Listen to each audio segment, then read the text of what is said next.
There's more to your retirement than just being financially prepared. Going from having your life structured around your work to all of a sudden a blank canvas might sound like freedom. However, to a lot of the clients that we've worked at over the years, this actually becomes such a shocking change that you need to go through the activity test drive that we'll detail in this video. To make sure that our clients acclimate to retirement, we would prefer them to work with us 2 to 5 years prior to retirement. That gives us enough time to address potential changes they need to make, not just financially, but with their lifestyle as well. We want to give our clients the opportunity to see what retirement is like without the risk of quitting and not being able to go back to work. So we have 5 test drives that we want our clients to take. It starts with the financial, the budget test drive. Then there is the identity test drive, which focuses on who do you want to be when you're no longer bound by your job description. Last week, we talked about the location test drive.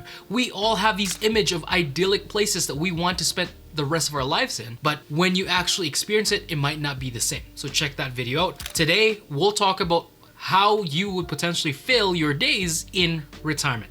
The 4th test drive combines number 2 and number 3. We call it the activity test drive, crafting your ideal retirement day. In the working world, our days are structured for us around our jobs and responsibilities, meetings, tasks, and so on. Now you're in retirement, the canvas of your day is blank, and that might just get you stuck, waiting, and you're unsure. You might feel like you're furthering the days away, and I've had that exact wording from a client. Now, a blank canvas is great because it's waiting to be painted with activities that bring you joy, fulfillment, and purpose.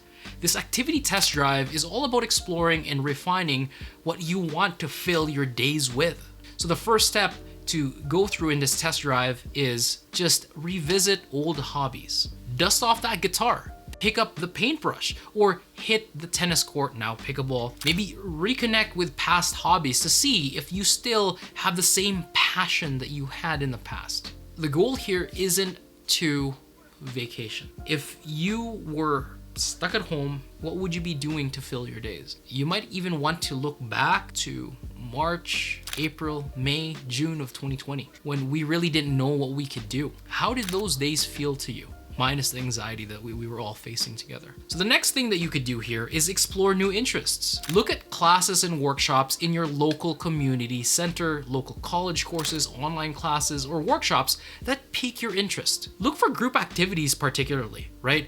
And I'll explain why. But join a book club, a gardening group, or even dance classes that you can do with your partner. Group settings can provide both learning and social interaction. It's also important to add physical activity here. It's essential that your health and well-being is looked after, whether it's yoga, swimming, hiking, simple daily walks, right? Maybe walking your dog.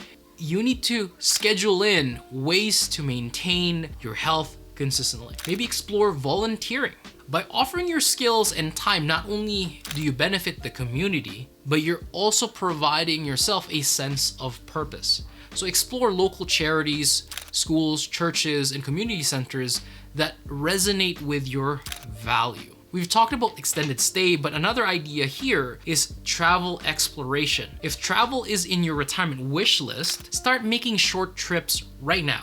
Right? Like make these weekend vacations to the countryside. Calgary, obviously we have Banff, we have Canmore, and we have a lot of beautiful places that we can go hiking around.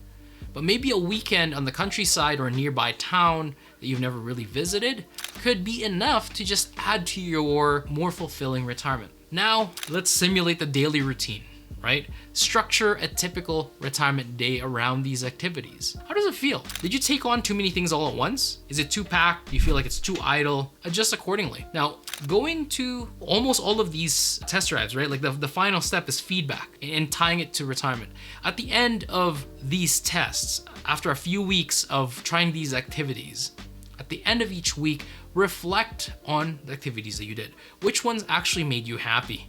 Which ones felt like an obligation? You can be honest, right? Like, you might have the best intention of volunteering. Outside looking in, an organization might be great, but once you're actually participating in it, it might just feel like a drag to you. Don't feel trapped. You can change these volunteer activities, right? If it feels like an obligation. Refine your list based on these reflections. And the main outcome of this exploration is to just provide a clear picture on how you actually wish to spend your days in retirement. You'll know which activities resonate with you, which ones you should double down on, and which ones you should totally scrap. At least you've wasted a weekend and that's it, you never do it again. Retirement is often portrayed as an endless vacation, long walks on the beach, but it's a journey, right? It's a journey of self-discovery. You have the freedom to choose your activities. So you have the responsibility to now craft a life that's actually enriching. Don't abdicate this to anyone, not your financial planner, maybe not even your spouse. Obviously have a conversation. But the activity test drive is your tool to ensure that your newfound freedom actually translates into days of fulfillment, of purpose, and fun, right? As you explore, remember that this is a test drive. You can modify it. So that's it. At this point, we've covered 4 out of the 5 test drives. Feel free to watch the whole playlist below to go through all of these. Again, I urge you to start thinking about these things at least 2 years prior to your retirement, because at that point you actually have time to make changes that are necessary. Next week, we'll talk about something that I really want to be advocating for. Not just with my clients, but publicly here on YouTube. It's learning how to maintain the connections you have when you actually transition to retirement. Stay tuned for that. See you next week.